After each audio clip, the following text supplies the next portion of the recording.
بسم اللہ الرحمن الرحیم ایاک نعبد و ایاک نستعین۔ میرے پاکستانیوں، ابن خلدون جو دنیا مانتی ہے کہ جو ماڈرن ہسٹری ہے، جو جس طرح ماڈرن تاریخ لکھی گئی، اس کو باپ مانتے ہیں کہ وہ سب سے پہلے اس نے تاریخ کو صحیح معنی میں لکھنا شروع کیا۔ تو ابن خلدون ایک جگہ کہتے ہیں کہ میں نے جب جتنا قرآن اور اسلام کی سٹڈی کی ہے تو میں ایک نتیجے پہ پہنچا کہ اللہ نے انسان کو دنیا میں بھیجا ہی ایک وجہ سے کہ اللہ کی زمین پہ انصاف قائم کرو۔ انصاف کے اوپر آپ کوئی بھی دنیا کا معاشرہ لے لیں، جب انصاف ہوتا ہے تو وہ معاشرہ اوپر کھڑا ہوتا ہے۔ نبی صلی اللہ علیہ وسلم نے دنیا کی تاریخ کا سب سے بڑا انقلاب تھا مدینہ میں، کوئی اس کی مثال نہیں ہے دنیا کی تاریخ میں، کہ ہجرت ہوتی ہے 622، جنگ بدر ہوتی ہے 625، 313 لڑنے والے، اور 11 سال کے بعد ایک سپر پاور گھٹنے ٹیکتی ہے رومن ایمپائر، اور اس کے اگلے سال دوسری سپر پاور گھٹنے ٹیکتی ہے پرشین ایمپائر قدسیہ میں۔ یہ تو تاریخ کا حصہ ہے، لیکن یہ تو کوئی مطالعہ کرے کہ یہ کیا ہوا تھا کہ وہ ایک لوگوں کی کوئی حیثیت نہیں تھی، انہوں نے دنیا کی امامت کی اور کئی صدیوں تک بنیاد انصاف پہ رکھی گئی تھی، عدل اور انصاف، اس کے اوپر وہ معاشرہ کھڑا ہوا تھا۔ اور وہ انصاف ایسا تھا کہ حضرت علی رضی اللہ تعالیٰ ایک یہودی سے کیس ہار جاتے ہیں، قاضی خلیفہ وقت کی بیٹے کی گواہی نہیں مانتا۔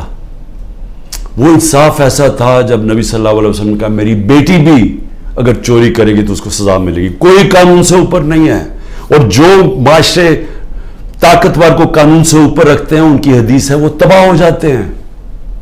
تو آج جو پاکستان ہے، میں اپنے سارے پاکستانیوں کے سامنے یہ بات کر رہا ہوں کہ ہم اب بالکل تباہی کی طرف جا رہے ہیں۔ میں اس لیے نہیں کہہ رہا کہ تحریک انصاف کے اوپر کریک ڈاؤن ہوا ہے، کہ ہمارے لوگوں کو جیلوں میں ڈالا ہوا ہے، جیل بھرے ہوئے ہیں، ہر روز نئے لوگ پکڑ رہے ہیں، رشتہ دار پکڑ رہے ہیں، جو کہانیاں سامنے آ رہی ہیں خوفناک کہانی ہے۔ کبھی پاکستان کی تاریخ میں اس طرح ایک ننگا ہو کے ایک طاقت نے اس طرح کا ظلم کیا ہو اپنے لوگوں کے اوپر، کوئی اس کی مثال نہیں ہے۔ میں مشرف کے مارشل لاء میں اپوزیشن میں تھا، میں نے کبھی اس طرح کا ظلم نہیں دیکھا۔ تو یہ جو انصاف کی دھجیاں اڑائی گئی ہیں اور یہ طاقت کی حکمرانی، جنگل کا قانون قائم کیا گیا ہے، میں سب سے پہلے 2-3 چیزیں کہنا چاہتا ہوں، اور میں پھر اپنی ساری قوم کو یہ بتانا چاہتا ہوں کہ ہم جا کدھر رہے ہیں۔ یعنی کوئی چلے یہ سب کچھ کر رہے ہیں تو کوئی روڈ میپ ہوگا نا کہ ہم اس سے نکل کے تو خوشحال ہو جائیں گے، کیونکہ اس وقت پاکستانی، میں بھی آپ کو پھر سے بتاؤں گا کہ ہمارے ملک کے معاشی حالات کیا ہیں۔ تو جس طرح ملک معاشی طور پہ تباہی کی طرف جا رہا ہے تو کوئی تو روڈ میپ ہوگا نا کہ یہ جو ظلم کیا جا رہا ہے، یہ جو پوری جماعت کو ختم کرنے کی کوشش کی جا رہی ہے، کہ اس کا کوئی ملک کو تو کوئی فائدہ ہو نا۔ تو میں سب سے پہلے میں یہ چیزیں اس لیے کہنا چاہتا ہوں کہ میں یہ کبھی یہ سوچتا نہیں تھا کہ میرے ملک میں اس طرح کی چیزیں ہوں گی۔ جیسی بھی حکومتیں آئی ہیں، ایوب خان کا مارشل لاء آیا، ضیاء الحق کا آیا، سنا بڑا پیپلز پارٹی پہ سخت مارشل لاء تھا، لیکن جو پیپلز پارٹی کے معراج محمد خان تھے وہ مجھے بتاتے تھے، کیونکہ وہ ہماری جماعت میں ایک وقت پہ ہم نے ان کو سیکرٹری جنرل بنایا تھا، تو وہ مجھے بتایا کرتے تھے کہ ضیاء الحق کے زمانے میں کیا تھا، اور مشرف کا میں آپ کو خود بتا دیا، کبھی اس طرح کا ظلم نہیں ہوا۔ سب سے پہلے تو خواتین کے اوپر کبھی ایسا ظلم نہیں ہوا، کبھی چادر اور چار دیواری کو اس طرح بے شرمی سے، یعنی کبھی اس کو انہوں نے چادر اور چار دیواری کا جو احترام ہوتا ہے اس کو تباہ نہیں کیا گیا۔ عورتوں کے اوپر ہی میں کبھی اپنی زندگی میں نے نہیں دیکھا کہ ہمارے ملک میں عورتوں سے یہ برتاؤ کیا جو کیا جا رہا ہے آج، صرف اس لیے کہ وہ یہی نہیں تحریک انصاف کی کوئی ممبرز ہوں یا کوئی آفس بیرر ہو، جو ٹویٹ بھی کرتی ہیں، جو حمایتی بھی ہیں، جو ووٹر بھی ہیں، ان کا بھی پتہ چلتا ہے، ان کو پکڑ لیتے ہیں۔ تو ایک اسلم اقبال نے ایک لیٹر لکھا ہے، یہ جو سی سی پی او ہے اور یہ آئی جی ہے اور یہ جو چیف منسٹر ہے اس وقت پنجاب کا، یہ پڑھنے والا ہے، میں نے اس کو آج ٹویٹ بھی کیا ہے۔ اس نے بتایا کہ اس کے سارے گھر کے اوپر کیسا ظلم ہو رہا ہے، اس کی 80 سالہ والدہ کی بھی پرواہ نہیں کی گئی، وہ آکسیجن کے اوپر ہے، ادھر گھس گئے، اس سے بدتمیزی کی، کیونکہ اسلم اقبال چھپے ہوئے ہیں۔ ان کے بھائیوں سے کیا کیا، کاروبار سے کیا کیا، کاروبار بند کر دیے، بھائیوں کے گھروں میں چلے گئے، ایک بھائی کا جو باہر سے کوئی اس کا بیٹا آیا ہوا تھا، اس کو جا کے الیکٹرک شاک لگائے، اس کا بازو نہیں کام کر رہا، وہ دبئی میں علاج کروا رہا ہے۔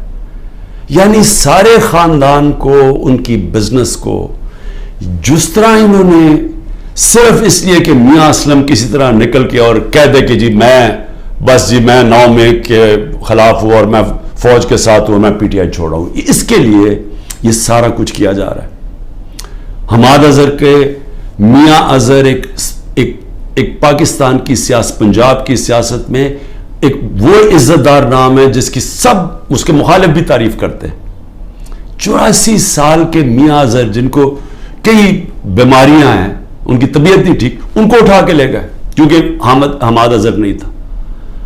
باقی لوگوں کے گھروں میں گھس کے، یعنی جو میں کہانیاں سن رہا ہوں، کراچی کے اندر بھی بات ہو رہی تھی، کراچی میں تو کچھ ہوا ہی نہیں، کراچی میں کیوں جا کے لوگوں کو اٹھانا شروع کر دیا، کراچی کے اندر وہیں چھاپے پڑ رہے ہیں، لوگوں کو جیلوں میں ڈال رہا ہے، اور وہاں بیٹھا ہوا آصف زرداری جو ساری زندگی اس نے صرف ایک کام کیا ہے، مخالفوں کو کرش کیا ہے، مخالفوں کو ختم کیا ہے، جھوٹے کیسز، اور جو خریدا جاتا ہے اس کو خرید لیتا ہے، باقی ساروں کو وہ ختم کرتا ہے جو مافیاز کرتے ہیں۔ وہاں ظلم کیا جا رہا ہے، ہر ایک کے اوپر ایف آئی آر ہے، لوگ چھپے ہوئے ہیں، اور صرف ایک طریقہ کہ آپ جناب پارٹی چھوڑ دیں تب وہ ٹھیک ان کو نکل جاتے ہیں۔ یہ بھی سوچ لیں کہ آج ہمارے انصاف کے نظام، یعنی یہ کیسے کوئی اس طرح کہ آپ کے اوپر ہر قسم کا کیس ہے، دہشت گردی کا سب کیس لگا ہوا ہے، جیسے آپ نے کہا میں پارٹی چھوڑ رہا ہوں کیسز ختم۔ تو یہ کیا ہماری عدلیہ، ہماری لیگل کمیونٹی یہ نہیں دیکھ رہی کیا ہو رہا ہے؟ کیونکہ یہ تو سارے دنیا میں کسی بھی قانون یہ اجازت نہیں دیتا۔ تو اس کے علاوہ ان کے علاوہ میں صرف یہ بتانا چاہتا ہوں کہ کراچی کے اندر جس طرح لوگوں کو انہوں نے جیلوں میں ڈالا ہوا ہے، اور جو مجھے سب سے زیادہ تکلیف ہے کہ جو ہمارے لوگوں کو، اگر جیل کے اندر جگہ 20 لوگوں کی ہے تو وہاں 60 لوگ بھرے ہوئے ہیں، وہ سو بھی نہیں سکتے، کئیوں کو کھڑا ہونا پڑتا ہے، کوئی سوتے ہیں، کھانا نہیں صحیح دیتے، کئیوں نے جس طرح کا کھانا دیا وہ لوگ کھانا نہیں کھا سکتے، کئیوں کے پیٹ خراب ہو گئے ہیں۔ یعنی ان کنڈیشنز کے اندر سیاسی ورکرز کو رکھا ہوا ہے، جو سب سے شرمناک بات ہے، کیونکہ کوئی مجرم نہیں ہے یہاں، اتنے بڑے مجرم جنہوں نے اربوں روپے کا اس ملک کو نقصان کر کے پھر منی لانڈرنگ کر کے ملک سے پیسہ باہر بھیجا ہوا ہے، کیا ان کی ایسی ٹریٹمنٹ کسی کی تھی؟ کیسز تو پرانے بنے ہوئے تھے، کیا کسی کو ایسے رکھا گیا تھا؟ تو یہ سارا پلان بنا ہوا ہے صرف ایک پارٹی کو ختم کرنے کے لیے۔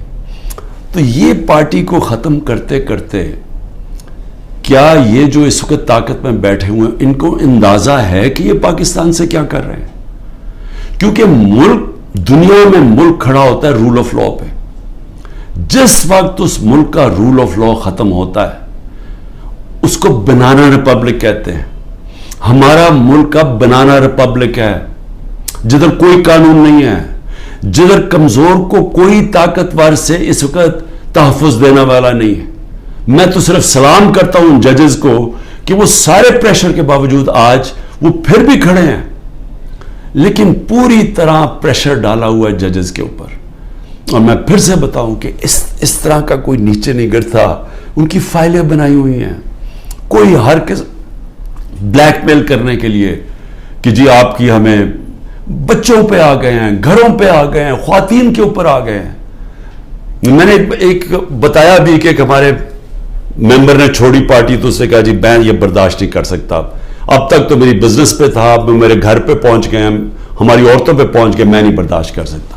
تو اس لیول کے اوپر اس وقت اس ملک میں ظلم ہو رہا ہے. میں صرف یہ بتا دوں کہ جو کلیکٹو پنشمنٹ ہے، یعنی آپ ایک فرد کو پکڑنے جا رہے ہیں، اس نے کوئی جرم بھی کیا ہو تو کوئی دنیا کا قانون اجازت نہیں دیتا کہ جو باقی اس کے رشتہ داروں کو اٹھا لیں. یہ کلیکٹو پنشمنٹ آج کل کے دور میں صرف ایک ملک میں ہے، اسرائیل میں. اور وہ کس سے کرتے ہیں؟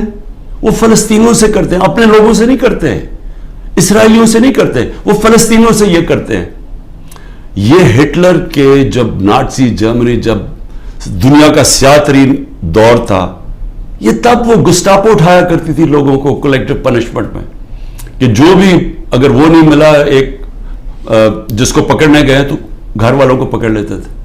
یہ سٹالن کا جو بڑی سخت ڈکٹیٹرشپ تھی سوویت یونین کی، یہ سٹالن کی ڈکٹیٹرشپ کے اندر اس طرح کی چیزیں ہوتی تھی.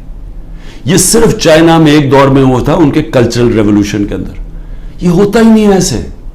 یہ کوئی دنیا کا انصاف کا نظام کلیکٹو پنشمنٹ کی اجازت نہیں دیتا جو آج پاکستان سے ہو رہی ہے. لیکن یہ اب ہو کیا رہا ہے؟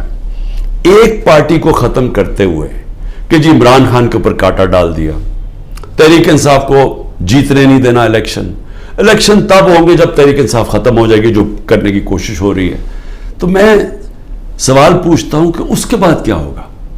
میری صرف جو طاقت میں بیٹھے ان سے سوال یہ ہے کہ اس کے بعد کیا ہوگا اگر یہ سارے کام کر کے ملک کے قانون اور عدلیہ کی ساری کریڈیبلٹی ختم کر کے، انصاف کا نظام ختم کر کے، الیکشن کمیشن کی کریڈیبلٹی تو پہلے ختم ہوئی تھی، اس کو جو استعمال کر رہے ہیں صرف ایک پارٹی کو ختم کرنے کے لیے.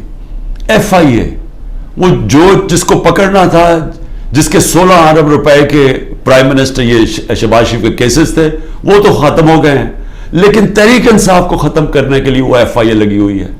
کوئی کریڈیبلٹی نہیں ہے.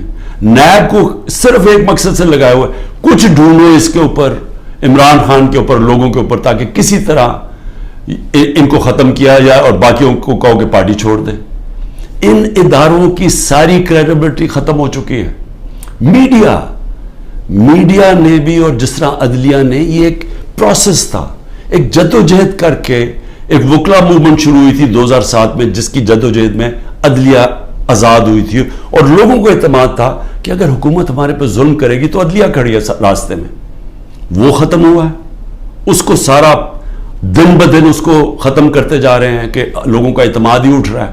ہماری پارٹی کا تو اعتماد ہی اٹھ گیا ہے کہ لوگوں کو نکلتے ہیں، جج آرڈر بھی کرتا ہے، کوئی سنتا ہی نہیں ہے جج کی. مجھے یہ بتائیں کہ میں نے آئین کو سامنے رکھتے ہوئے میں نے تب یہ فیصلہ کیا کہ ہم یہ پنجاب کی گورنمنٹ نہیں چلا سکتے، یہ گرانے کی کوشش کر رہے تھے، تو ہمارے پاس تو ایک کی میجورٹی سے گورنمنٹ ہماری بچی ہوئی تھی، ہم تو کام کر ہی نہیں سکتے تھے. سارا وقت کوشش ہو رہی تھی گورنمنٹ گرانے کے لیے، پیسہ چل رہا تھا، اوپر سے نامعلوم افراد پورا زور لگا رہے تھے گورنمنٹ گرانے کے لیے. تو ہم نے آئین کو سامنے رکھتے ہوئے الیکشن ڈیزالو کی اپنی گورنمنٹ. وہی ہم نے پختونخوا میں کی. وہاں پیسے نہیں دے رہے تھے. جو قبائلی علاقہ جو جوائن کیا تھا ان کے لیے فنڈز ہم نے زیادہ دیے ہوئے تھے، وہی بند کر دیے انہوں نے. ہیلتھ کارڈ کا پیسہ نہیں آ رہا تھا. تو جب ہم نے سوچا کہ ہم گورنمنٹ ہی نہیں چلا سکتے، ہم نے آئین کے مطابق، دنیا کی پارلیمنٹری ڈیموکریسی کی روایت کے مطابق، آئین کے مطابق ہم نے اپنی گورنمنٹ ڈیزالو کر دی. 90 دن میں الیکشن ہونا تھا، ہمیں تو کوئی الیکشن ہی نہیں ملا. یعنی اوپنلی آئین کی انہوں نے خلاف ورزی کی ہے. اور میں اپنے سپریم کورٹ سے اب انتظار کر رہا ہوں کہ یہ تو آپ کی اب کریڈیبلٹی ایٹ سٹیک ہے. سارے سپریم کورٹ کی کریڈیبلٹی سٹیک پہ ہے کہ اگر آپ آئین میں 90 دن میں الیکشن ہی نہیں اب کروا سکے تو مجھے بتائیں کیا چیز روک رہی ہے کہ انہوں نے اگر اکتوبر میں سوچا کہ جی ابھی تحریک انصاف ابھی بھی جیت سکتی ہے تو اکتوبر بھی نہ الیکشن کروائیں. یہ تو سارا پاکستان کا جس کے اوپر بیس ہوتی ہے، دیکھیں جمہوریت بیس ہوتی ہے آئین کے اوپر، آئین کے مطابق قانون بنتے ہیں. تو جب ایک دفعہ آئین کی ختم ہو گئی، سپریم کورٹ کی ورڈکٹس کی پرواہ نہیں ہوئی، تو وہ بن جاتی ہے بنانا ریپبلک. اور بنانا ریپبلک کا کوئی مستقبل نہیں ہوتا جو میں اب یہ آپ کو بتانے لگا ہوں معاشی طور پہ. اور پھر میڈیا، اب میڈیا کا بھی ایک 20 سال کا سفر تھا. اس سے پہلے تو میڈیا بند تھا. اس سے پہلے تو صرف جو الیکٹرانک میڈیا تھا وہ تو صرف پی ٹی وی تھی.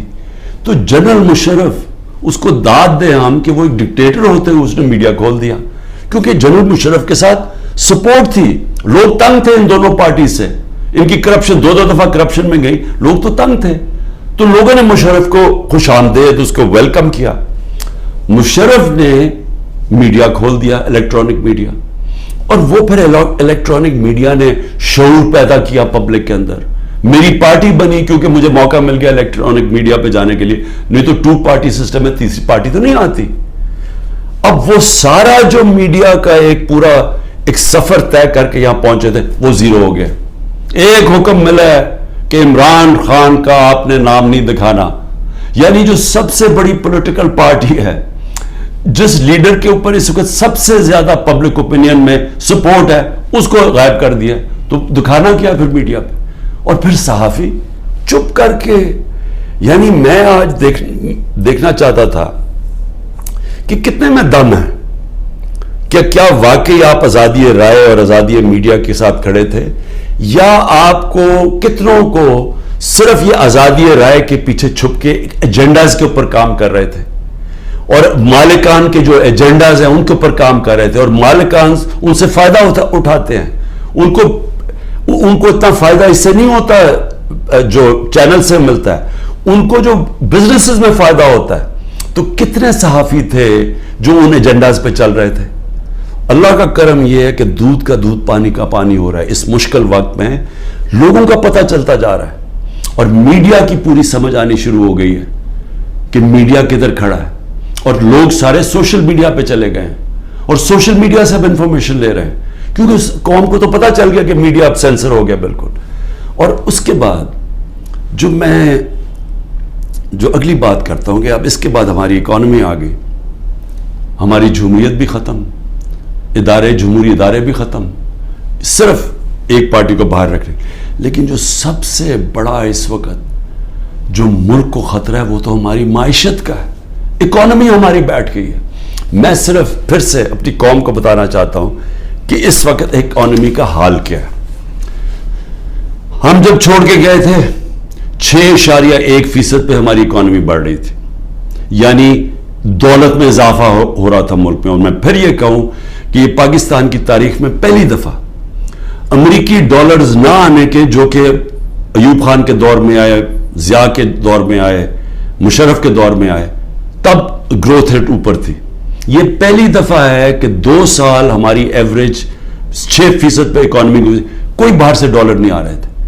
آل راؤنڈ انڈسٹری اچھا کر رہی تھی، زراعت اچھا کر رہی تھی، سروسز میں اضافہ ہو رہا تھا. تو ملک اوپر جا رہا تھا 6% پہ، ادھر سے سازش کر کے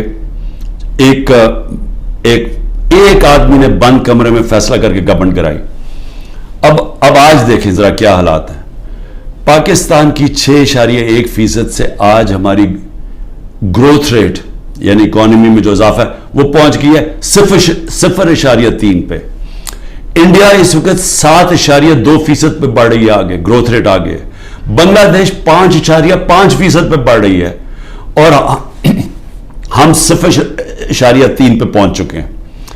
ایک سال کے اندر ہمارا جو ملک کا جو ایکسپورٹس ہیں، دیکھیں نا، جب تک آمدنی آتی ہے ڈالر سے تو ہماری ایکسپورٹ تو ہر سال بڑھ رہی تھی.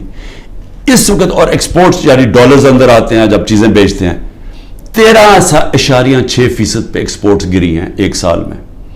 اور جو دوسری چیز ڈالرز اندر آتے ہیں ریمیٹنسز سے، وہ 13% پہ گری ہیں ریمیٹنسز.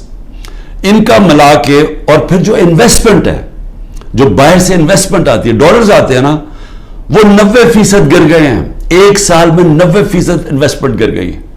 اور ہمارا جو روشن ڈیجیٹل ہم نے اکاؤنٹ کھولا تھا، جو 1.5 سال میں $5 ارب پہ پہنچ گیا تھا، وہ آج اس میں پیسے نکال رہے ہیں لوگ.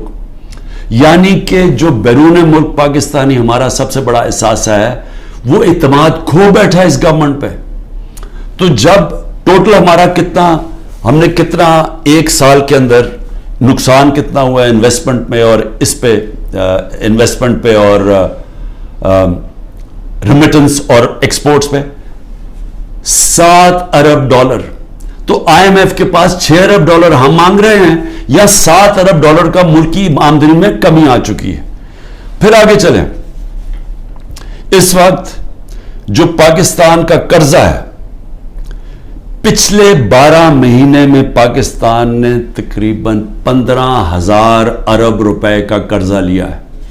اب یہ یاد رکھیں 15,000 ارب کا قرضہ 12 مہینے میں. ہماری حکومت جو پہلے مشکل وقت میں آئی تھی کیونکہ سب سے بڑا خسارہ بیرونی خسارہ چھوڑ کے گئے تھے.